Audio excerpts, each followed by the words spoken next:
computer. Okay, so Got I'm it. going to share my screen. Yeah. Yep. Yeah, I'm going to share my screen and I'll admit everyone. And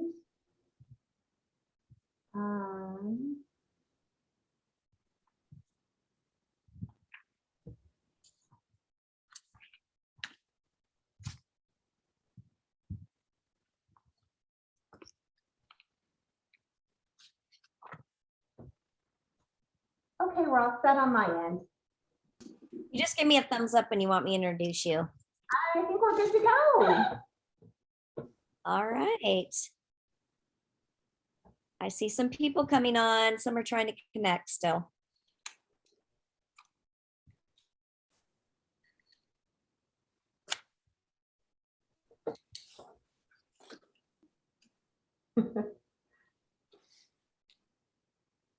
I'm going to wait until they get connected. It still says they're trying to connect to audio. Oh, here comes Janelle.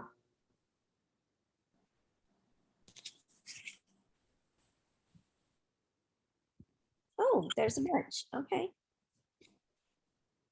Nice.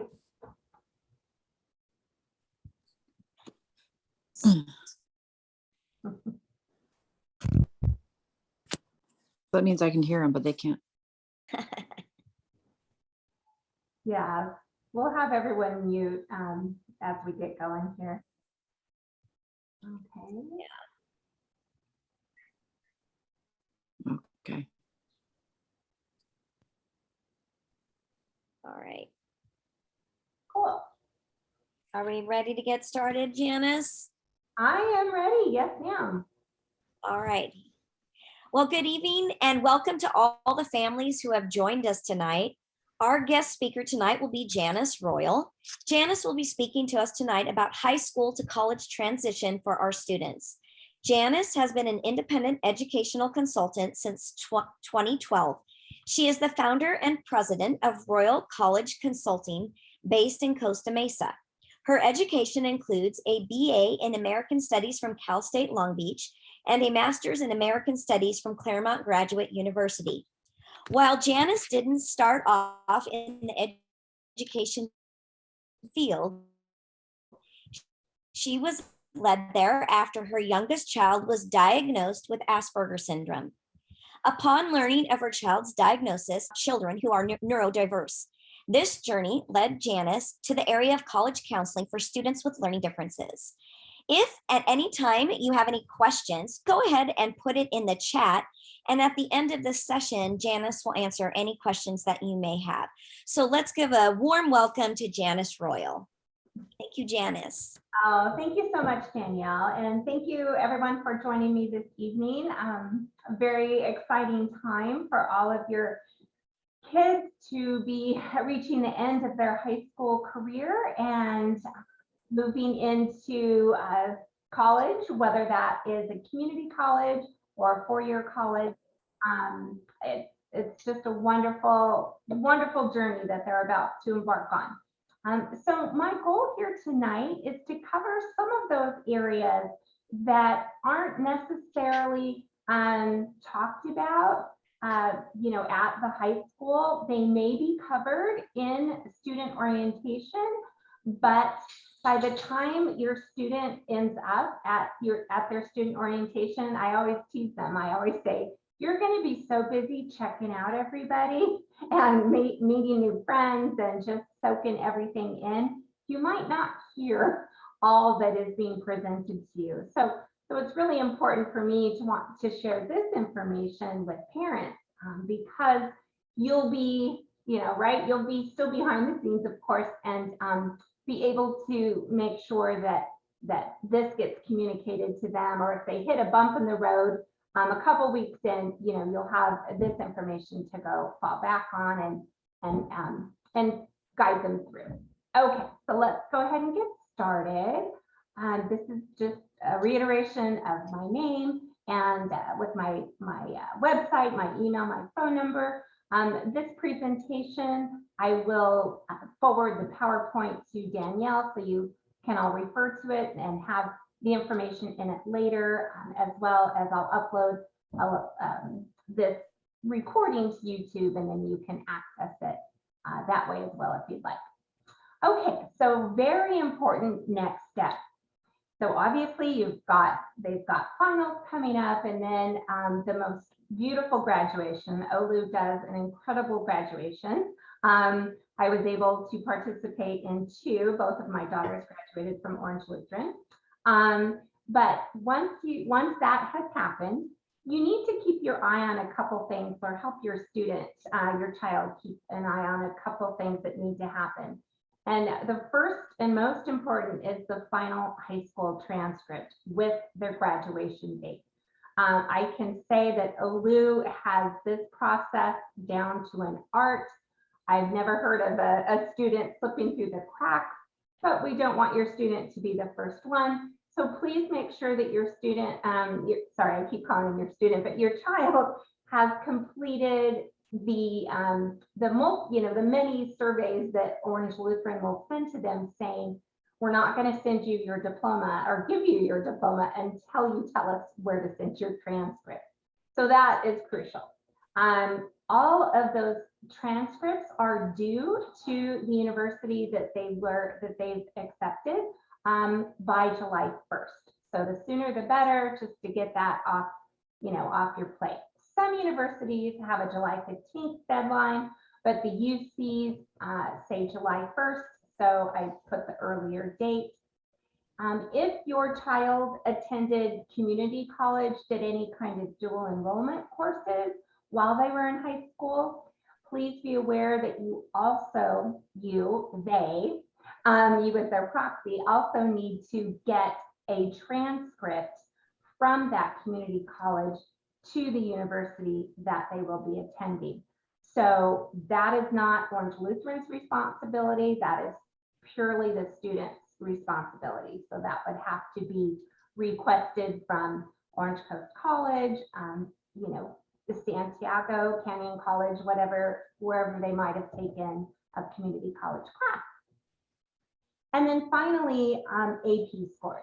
So for students that did take AP tests and have passing scores of 3 or higher, the student wants to be sure to get those to their college, because that will give them the credit that they need to not have to take some of those entry-level courses. Like if they took AP language or AP literature and passed it with a 3 or higher, then they don't have to take freshman composition.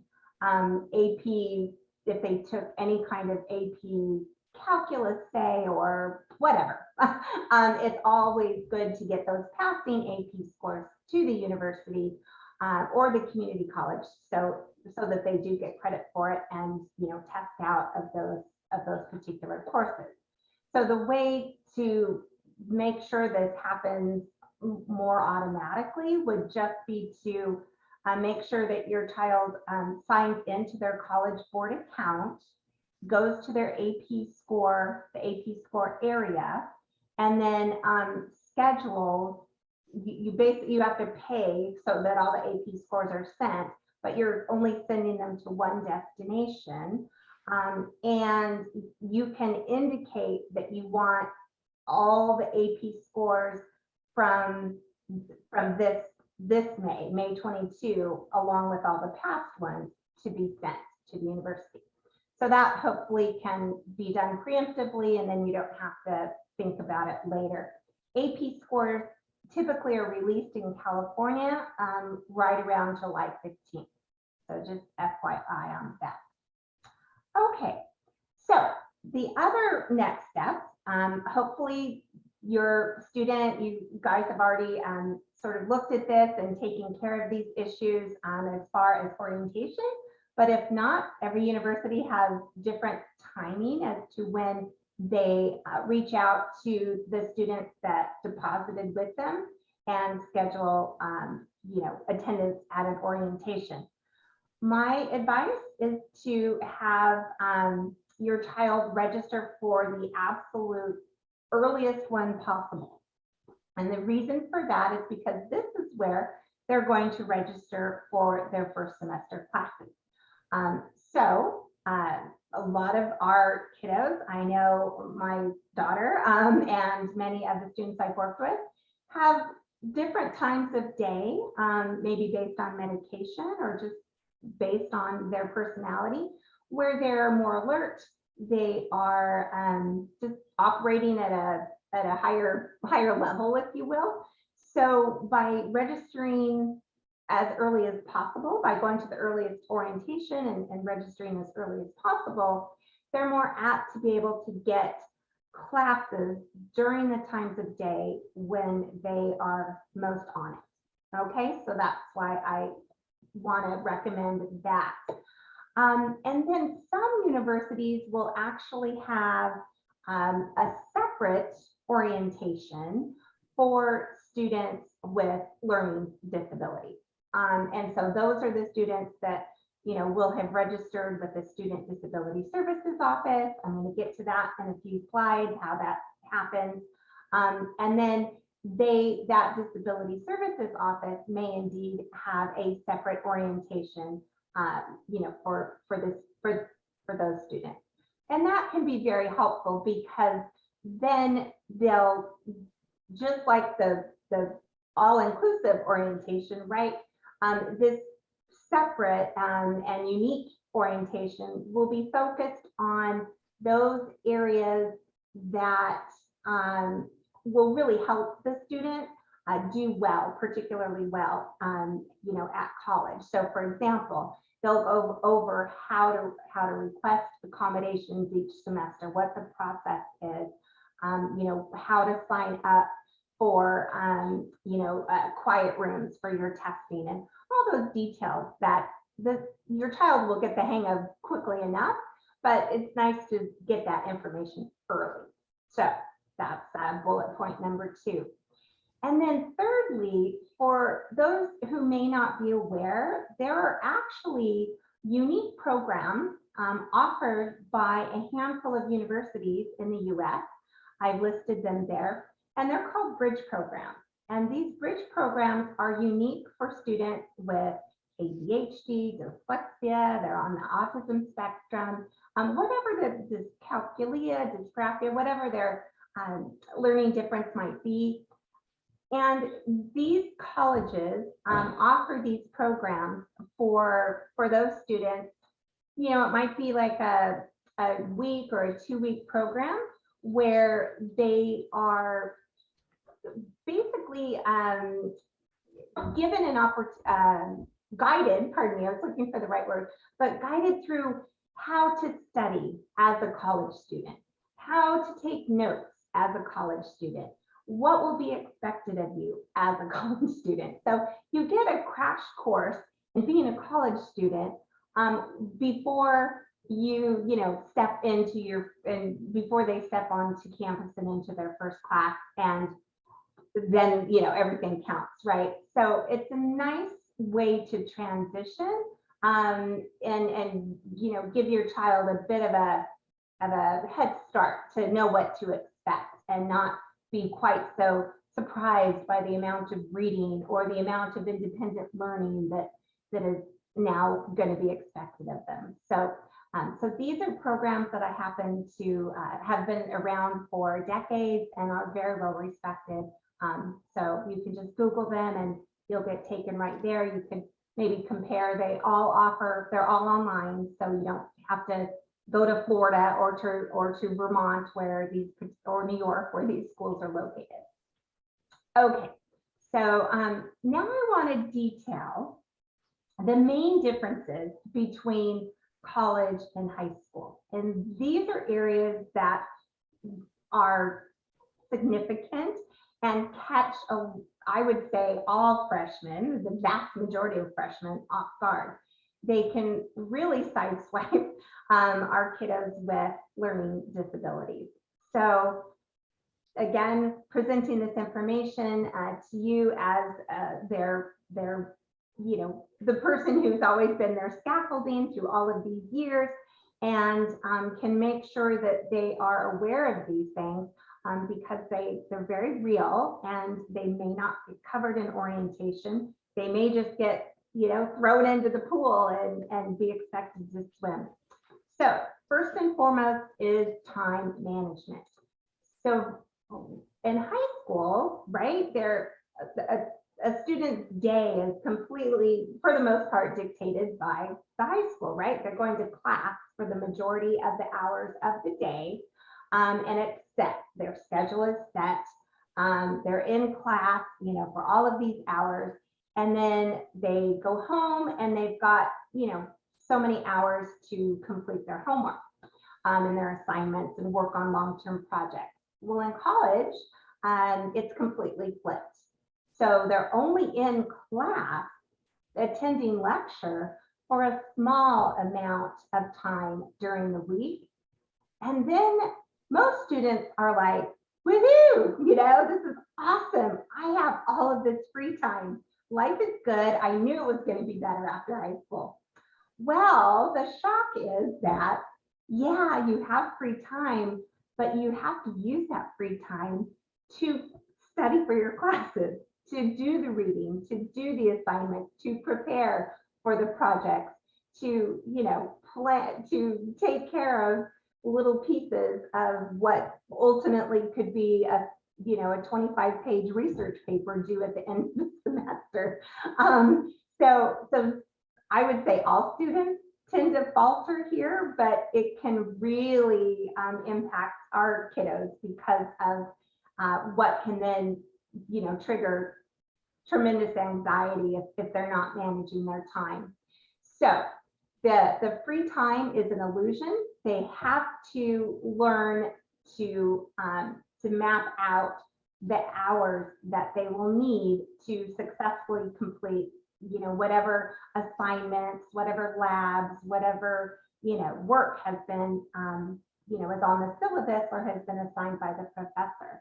And the rule of thumb is that it takes, a student should plan to spend 1 to 2 hours for every hour they're in the class. So 1 to 2 hours outside of the class to work on coursework for every hour they're in class. So for a 3-unit class, that translates to 3 hours a week.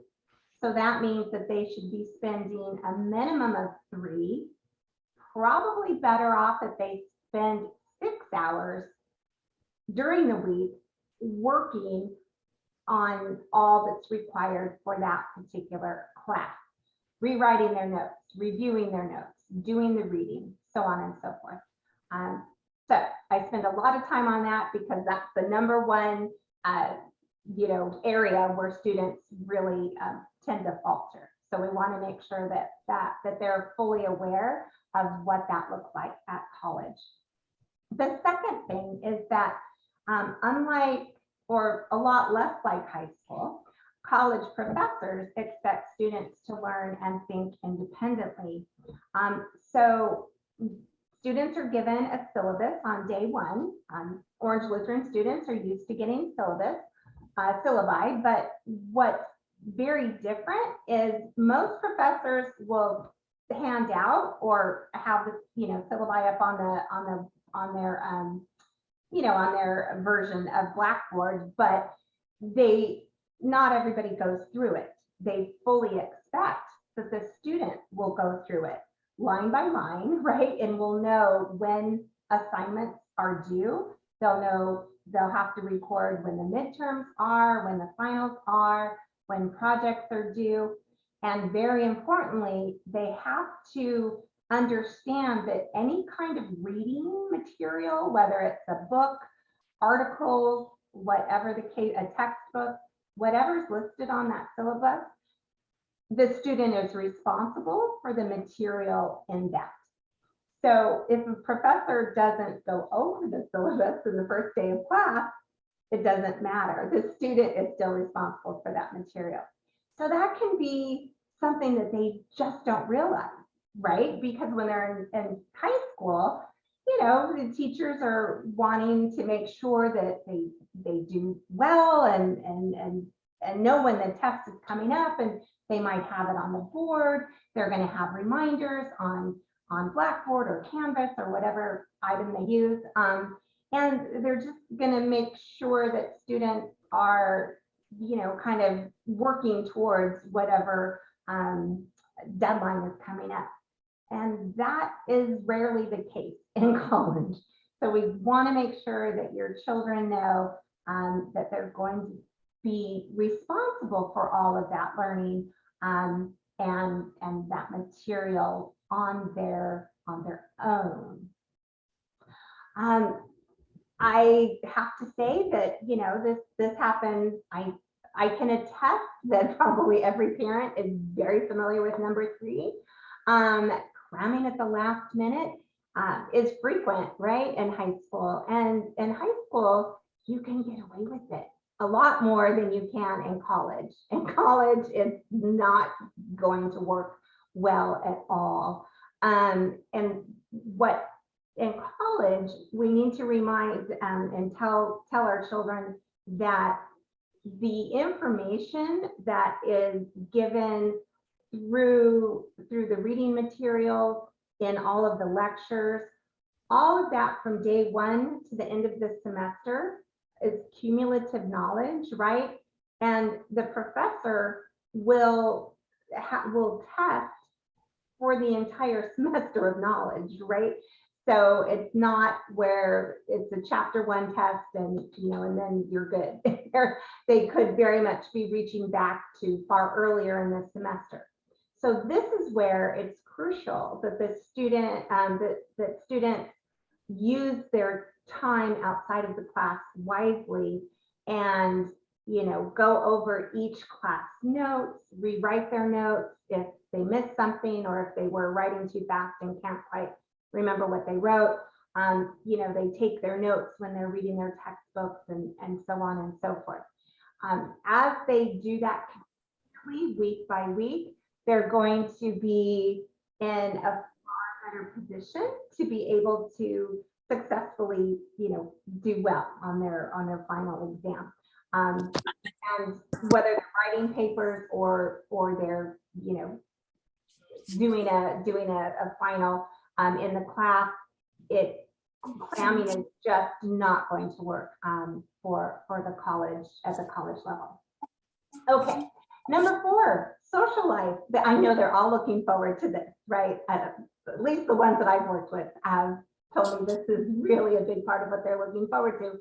And so they should be. It's exciting to meet new people from completely different backgrounds, different parts of the country, maybe even different parts of the world. Just, people with all different experiences. And so now they're going to feel like they have just all this incredible freedom to do all of these different, have all these different experiences. Well, yeah. So Cameron, that just joined, if you could mute yourself, that would be great. Or actually, I think I can mute you. Perfect. Anyways, this is a good parent conversation. You want to just make sure that they understand that this newfound freedom, there's still rules. The university has rules, like every community organization, our workplaces have rules, so on and so forth. So they can't just completely go crazy here. But I think what is most important for some of our students is to make sure that they don't overcommit their time and try to do everything all at once. That can then, affect how much time they're spending doing their academics, and it can, throw them a curve as far as their time management. So that's what number 4 is. I wanted to impress with that particular bullet. The other way, of course, is if your child will be a residential student. So if they're going to be moving into a dorm or a suite or whatever that looks like, moving out of their childhood home and moving into what we all probably remember to be a little itty bitty living space. And they don't have the personal space that they're used to, whether they're not going to have a room to themselves. If they're lucky enough to have a room to themselves, They still have to share bathrooms. They have to share where they eat. They're sharing their studying areas, right? They're sharing a lot of their personal space. So that is definitely going to be a very different situation. If for them, I recommend that students complete the housing questionnaire with brutal honesty, right? Don't try to change who you are on this questionnaire. Change, maybe, you might outgrow the fact that you need, your room at a perfect 72 every night to sleep well. That might shift as you get older, but know that about yourself and put that on your questionnaire. My oldest daughter ended up having a roommate who liked it to be Arctic cold, and my daughter wanted it to be really warm. So they ended up having a compromise with the one who liked the cold to sleep by the window, and she could, open it up a bit, and my daughter was further away and all of, under her big down comforter and all that kind of stuff. So it worked out, and all of that, but this just will come as a surprise to them. So they are going to need to know that they will be having to work out those issues if they indeed are going to be living on campus and rooming with one or more people. And then finally, I don't know that they all realize this, but from everything from their money to their moods, they're going to be responsible for taking care of themselves if they're living on campus. So laundry, I think, always surprises them. Even if they've done it at home, now they don't have, the laundry facilities just to the family. Now they have to share them with lots of people, and they have to figure out times that they can get their laundry done.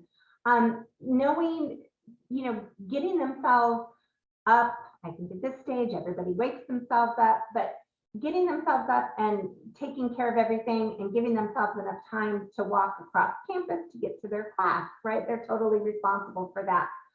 Making sure they go to class. They can or they can't, right? I mean, they don't have to go to class. There are very few classes in college that actually take attendance.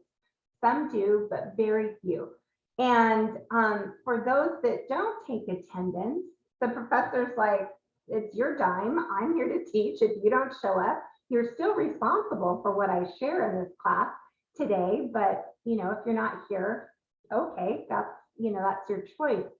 So students need to realize that they are now responsible for all of those issues. Orange Lutheran, nobody, the university will not be calling the parent or the student going, we see you didn't show up for economics 101 today. Is everything okay? Where are you? Or what happened? Or bring a note. That doesn't happen. So they really are going to be transitioning to young adulthood and being responsible for all of those pieces of their day and of their life when they're not under your roof. So it's important for them to recognize how that is very different from high school. Okay, so now specific to our students with learning disabilities, it's important for them to be able to fully explain their diagnosis. So again, whatever that is, if it's ADHD, if it's dyslexia, if it's dysgraphia, so on and so forth, it's important that they be able to, label it, and that they can speak about what their strengths are, what their academic strengths are, and what the best accommodations are for them, what they've used in the past and what has worked really well for them. That's going to be paramount for them to be able to talk with the disability services director, and then also with their professors. So we're going to get to that in a bit more detail in the next slide. But in college, I think one of the things that holds students back from registering with student disability services offices in college is students get through high school and they're like, okay, I did that, great, I'm done, I'm tired of being different, I'm tired of having accommodations, I don't want to be that, person anymore. I can do this. And the reality is, no, nothing's changed with your brain. Now you're just moving into a much more challenging learning environment. So we absolutely don't want to, give up the right to the accommodation. And I want all students to just know that other university students, from freshmen to graduate students, 0 people care that they have that your student has an accommodation, that your child has a learning disability and gets accommodations. They're just trying to get through the class themselves and get their life together and do their thing. It's not like high school where it's more of a fishbowl and people know and maybe people whisper, whatever they do, just not high school. Now it's just so important for students to recognize that their peers don't care at all and nobody's going to be talking about it. If anything, they'll be cheering them on because they, it's more of this new community and they're all trying to do well. So that's talking about, hopefully that your child is comfortable in describing their particular disability, whether it's to their professors or to staff, in the disability services office or the housing office or, not the cafeterias, but the various eating facilities on campus. Okay, so just finishing up with this particular slide. The next 2 bullets, I think I've already covered that. And then let me move into how your child actually secures accommodations in college. So this is one of the most valuable slides of this presentation, in my opinion, because if this has not already been done, if you've not already done this, or you didn't know you had to do this, that your child had to do this, here you go. So the very first step, once they've committed to a university, they paid their, they paid the deposit, made that May 1 deadline, and they've made their housing deposit if they're going to be residential. Then your next step, you don't have to wait till after graduation. The next step is to reach out, the student, this is all the student, your child, to reach out to the disability services office. So if your child, with your child, go to the homepage of the university and just under the search icon, type in Student Disability Services Office, it will be the first link that you're brought to when you do a search. So click on there, and then on that page, it will detail what the steps are to register with that particular office. Every university is a little bit different, but these are basically the steps that they're going to have your students take.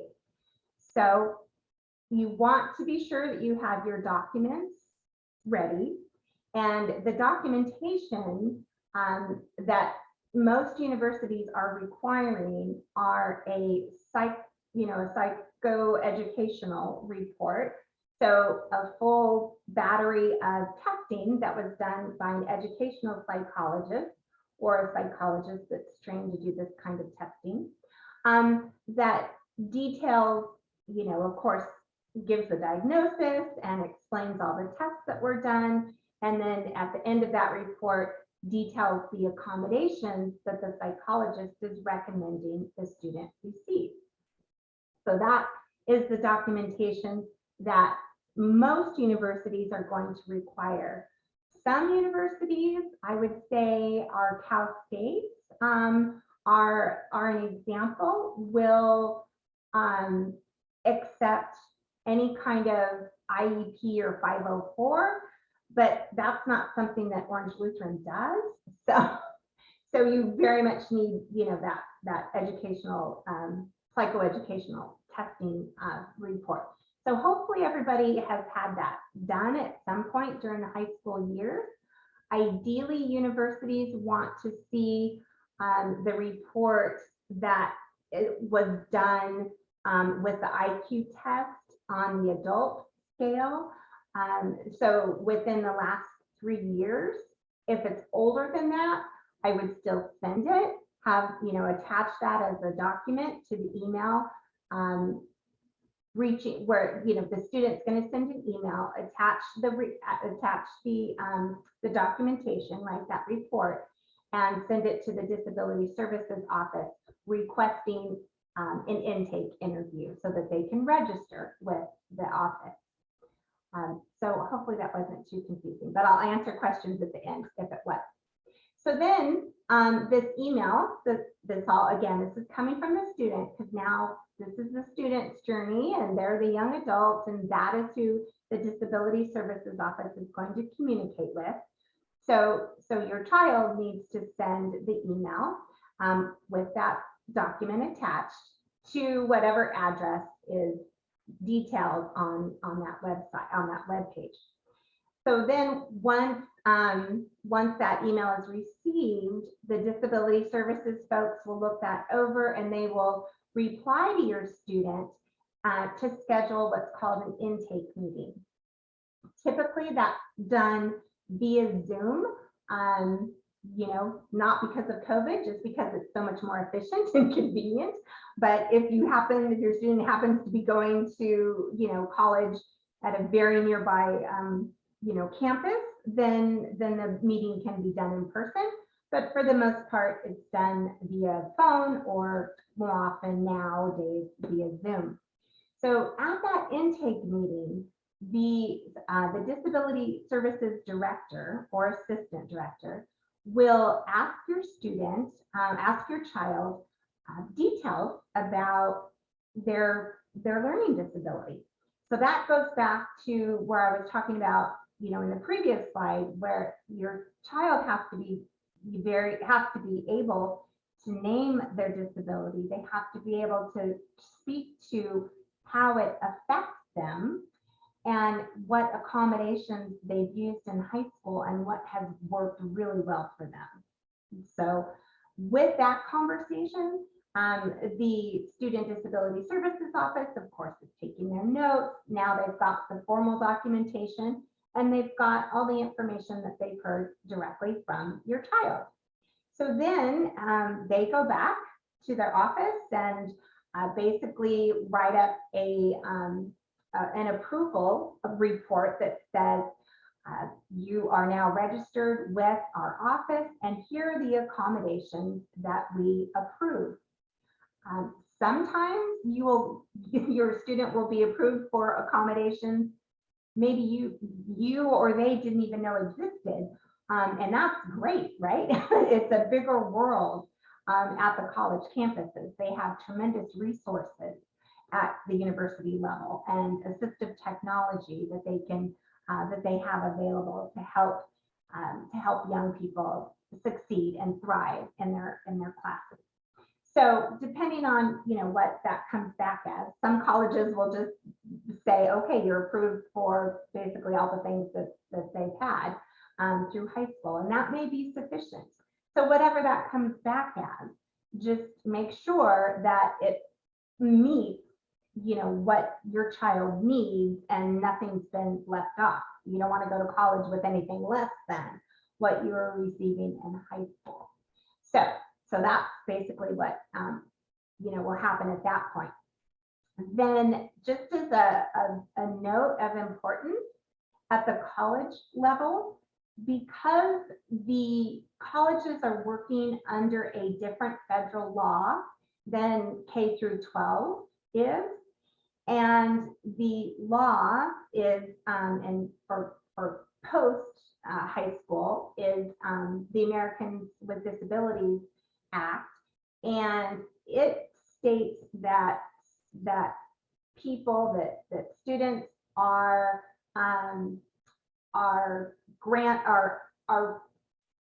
universities are required to give access to students to to have their education.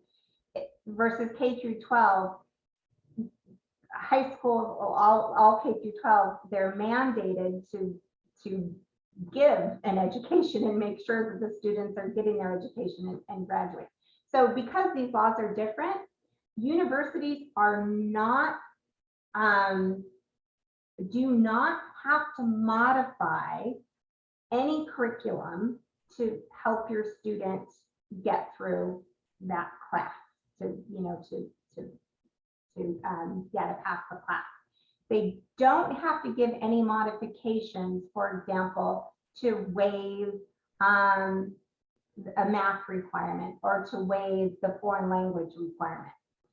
Some universities give options for foreign language so that, if so your child doesn't have to take the foreign, 2 semesters of a foreign language. They can maybe take some sort of cultural, anthropology course, or, some sort of social studies course that meets the requirement instead. But that, I know Baylor does that, but there's a lot of universities that just don't. So that will be something that you might want to explore, have your child, ask the Disability Services Office about if they really struggle with a foreign language and American Sign Language, for an example, isn't available. So accommodations, yes. Modifications, not required and are rare. Okay, so then accommodations are semester by semester. So a lot of universities have an automated system whereby at the beginning of the semester or just before the semester begins, your child will get an email from the Student Disability Services Office and say, okay, tell us what classes you are going to need your accommodations for. And the student can, click on each box and request accommodations for all the classes, or maybe they don't need accommodations for, maybe they're taking music theory and they just don't need accommodations for that. Whatever the case might be, that will be up to the student to decide.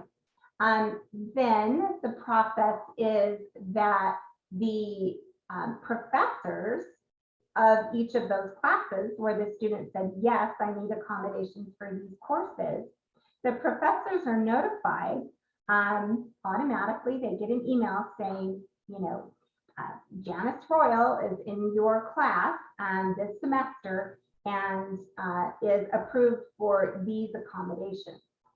So I would say the majority of universities, it's an automated process now.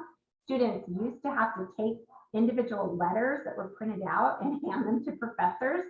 I think that's gone by the wayside for at least all the universities that I'm familiar with at this point. So that's good.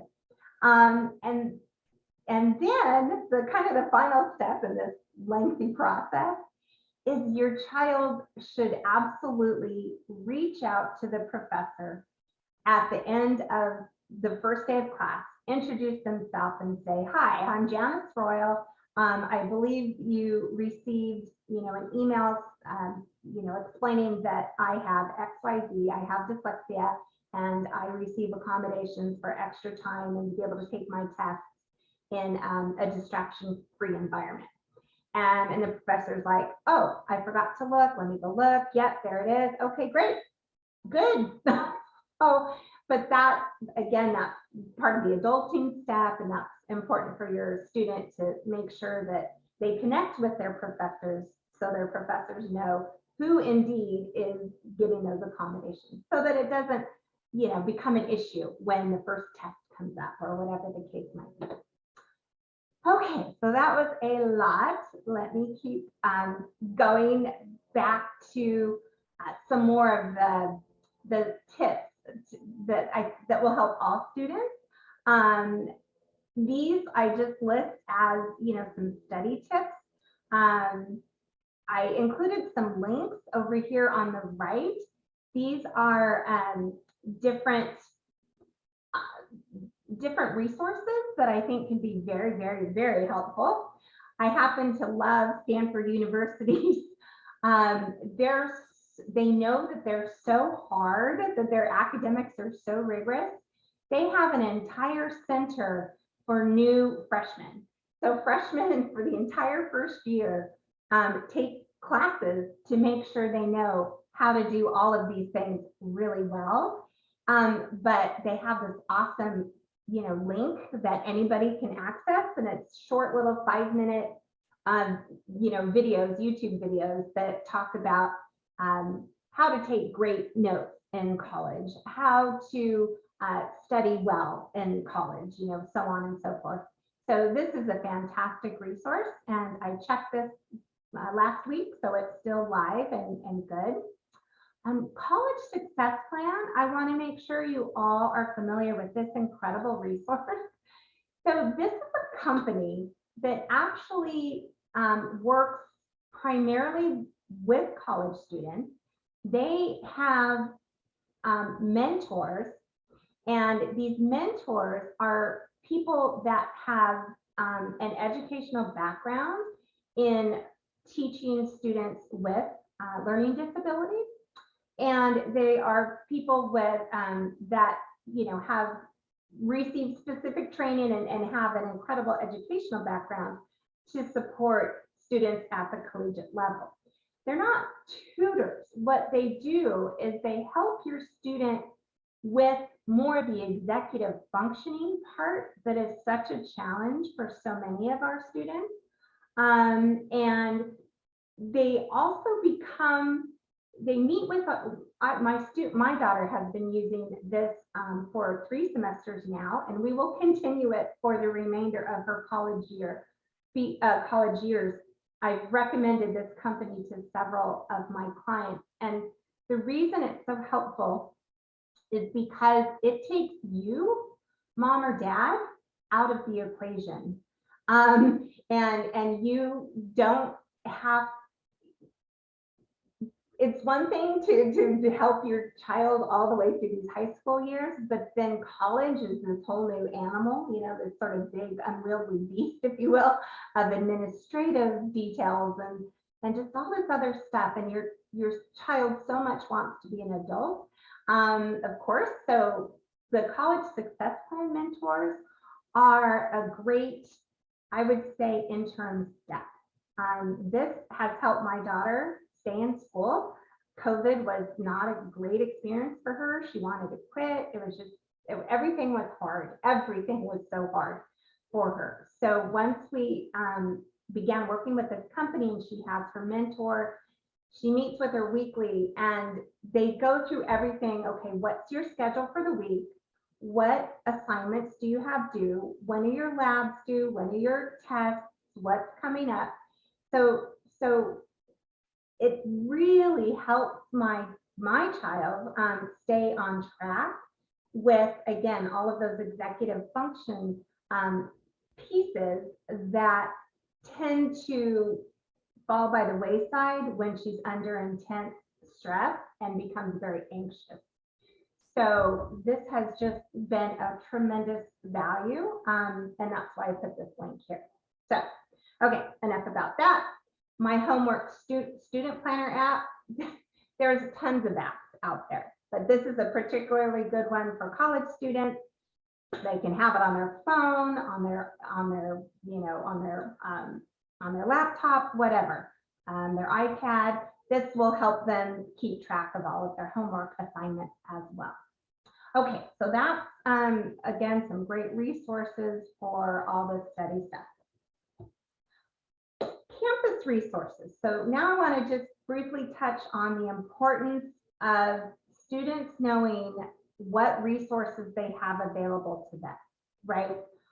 One of the biggest parts of, or probably one of the steepest learning curves for all of us as adults is what resources do we have to solve whatever issue our family or we personally are facing, right? Well, here are some of the most important resources that are available on all campuses that I strongly encourage students know where these are before you need them, right? Once you need them, it's already hitting the fan, so know where these are before and make sure you, you register to meet with a writing center tutor to go over your first college paper before you turn it in and not at the last minute so that you can get some great feedback and get some guidance, right? The math center, of course, tutoring and academic support. Some disability services office offer tutoring and academic support separate for just their students that are registered with their office. Not as many do that. I know, for example, Southern Methodist University does, many do not.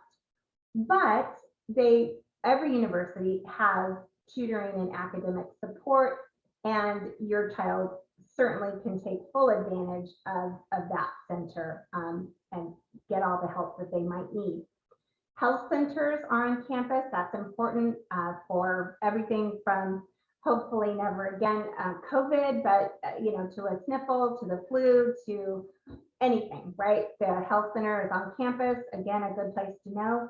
A lot of universities now have pharmacies on campus as part of the health center, and that's really convenient because then they don't even have to, go off campus to go to the Rite Aid or the Walgreens or whatever to get any kind of prescription medication. They can just go to the health center. The counseling center, this is mental health counseling. I think that is something that is also really important for all students to know. Just again, especially our students who tend to be higher, have more anxiety, kind of at a low level than maybe a larger percentage of the population. However, mental health has skyrocketed on college campuses across the country. So every time I am in any webinar that a university is presenting and talking about, their programs and new majors and new things that they've done or programs they've beefed up, they always say, and we've expanded our mental health counseling services. They've had to really beat that up as a result of COVID. And even before then, there were a lot of cracks in this generation, unfortunately. So universities offer so many free counseling meetings for students. So sometimes it's 5. I know universities who even do 12, which would basically get you through a whole semester. And those are all, for free. The student works with a psychologist or anyways, and that's just all part of their tuition fees. And so there's, again, nobody knows on campus. There's no stigma. There's no shame. They absolutely want to take care of their mental health, and it's available for free right there on campus. Okay, all the other things are important too, but let me move on so I don't keep you guys all night here. Off-campus resources for those students who are currently working and seeing a psychologist or a psychiatrist. I don't, if they're going out of state, that becomes an issue. You can't do those things out of state, across state lines. So you will have to, your child and through your insurance or whatever that looks like, have to find local resources for your child so that they can continue with all the health care that they need.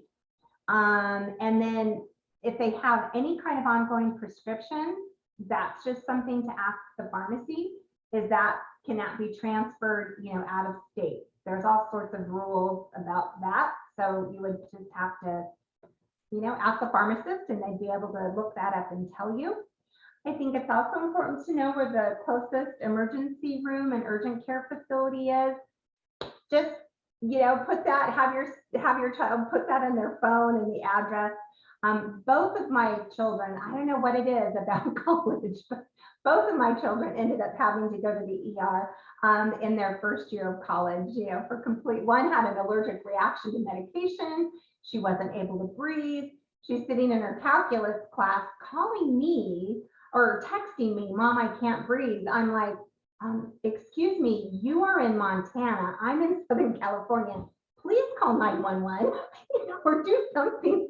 Don't do what you're doing. Don't go get help. So anyway, she did. She got, she was breathing, but just it was getting increasingly more difficult. So she got to the health center.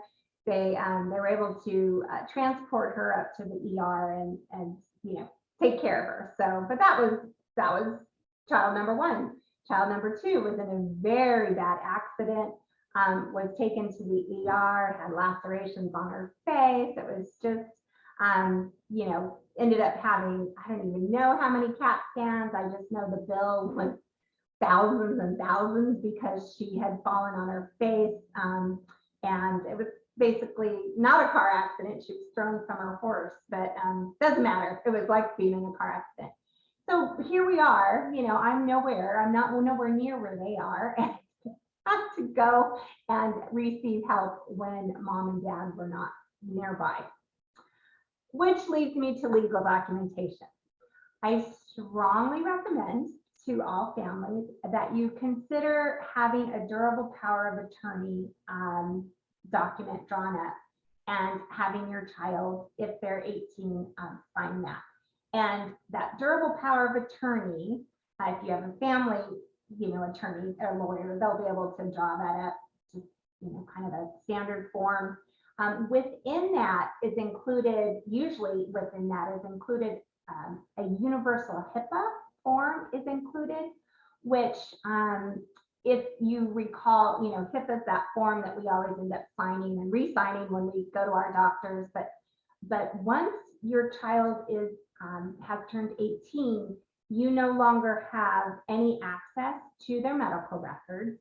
You no longer have, you can't talk to their doctor about them. You can't, discuss their status with their doctor, their psychologist, their psychiatrist, anything, right? It's now you're done. They're legal. It doesn't matter if you pay the bills, if they're on your insurance, doesn't matter. Legally, they're an adult, so you have no more rights to any of that information.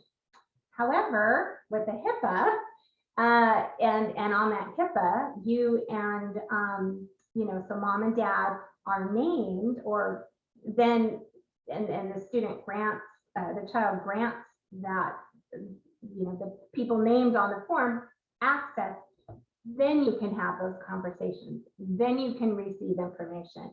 And again, going back to my particular children's circumstances, that was crucial because there was a lot of aftercare, and I had to be involved. My child couldn't do it on her own. So the durable power of attorney can include that universal HIPAA. It also will give you the right and ability to take care of any financial issues. Say if your child is not able to do things for themselves, whether that's filing a tax return or taking care of their banking or anything like that, that within that durable power of attorney, you will have those rights. The second document is FERPA, and this is also crucial. So again, when your child enrolls with a university, the law says that you as the parent, despite the fact that you pay for everything, have no rights to any information, any academic, any information on your child. The university will not talk to you, will not tell you anything because they're legally bound to protect the student's information. So the way around that is to again, from the homepage of the university where your child's going, just type in FERPA in the search bar, and that should bring you to it will be a link within the registrar's office. And what you're looking for is the FERPA document that is specific to the university where your child is going. Every university does their own FERPA. It has their logo and their address on it and so on and so forth. But essentially what it's doing is your, the student lists, again, mom and dad, so that both of you have access to their academic records and the ability to talk, for example, to student disability services and to the financial aid office and things like that. And then your student signs it and dates it. That is good for an entire 12 months, and it must be redone every year. So those are crucial documents, in my opinion, to make sure that you can, be engaged in case anything, kind of goes sideways with, for your child. So I would look into those. If you do not have a family attorney, this Mama Bear legal form is a great resource.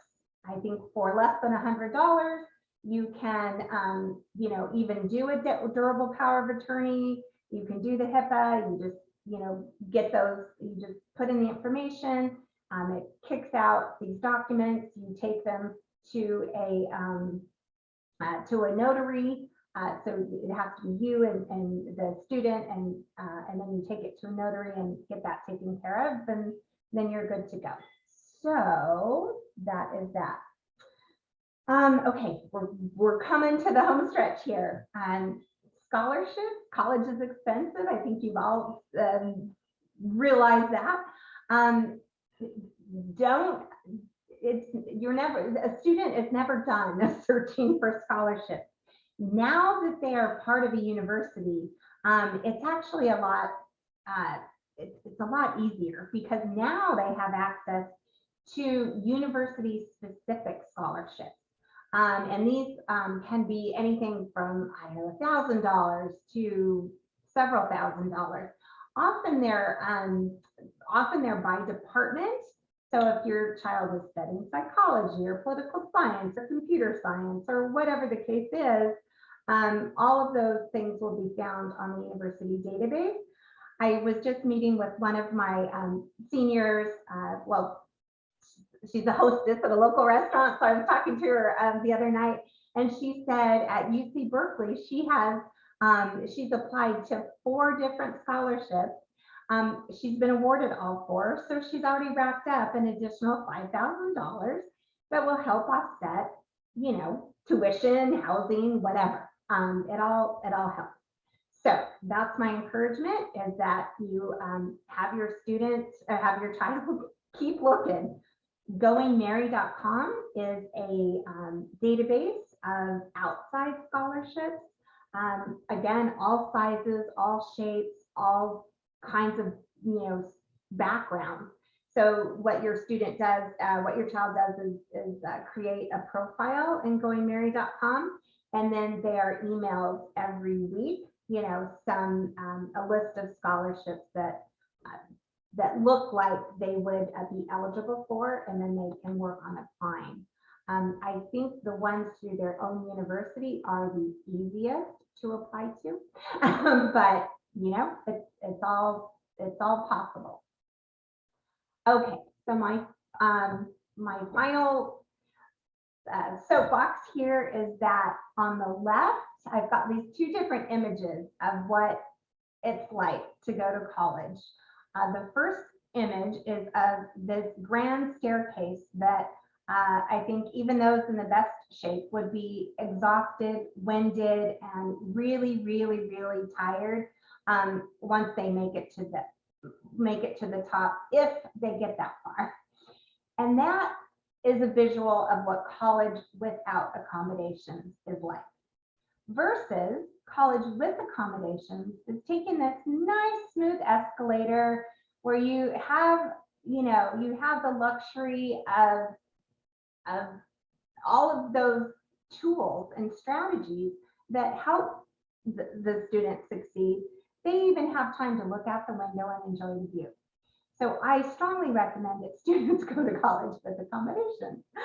And I hope they all choose wisely. And it is indeed their choice.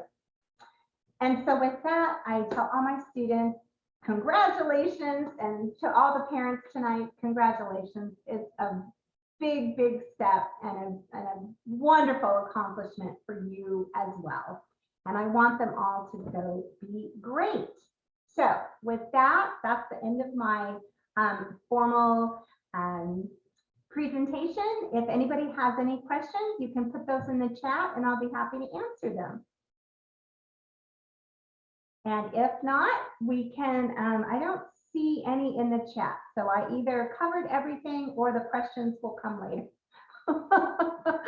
I did put my email on that second slide, so please email me if you do have any questions that come up later. I'm passionate about helping students with learning disabilities succeed and getting to college and succeeding once they're there.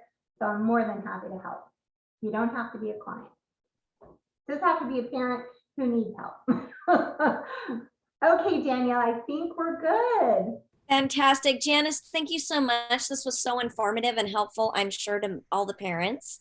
We really appreciate it. And parents too, if you have any questions for me, don't hesitate to reach out.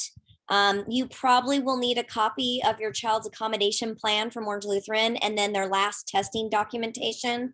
Hopefully you've kept electronic copies of that or paper copies that you can scan and send to the college. If not, let me know. I've got those in my files. I can get those to you, whatever you might need, okay? So we're just here to help. So thank you so much, Janice. I really appreciate it. This was so helpful. Great, my pleasure. Okay. All right. I hope all of you have a great evening. Lancers for life. Lancers for life. Thank you. Good night, everyone. Good night.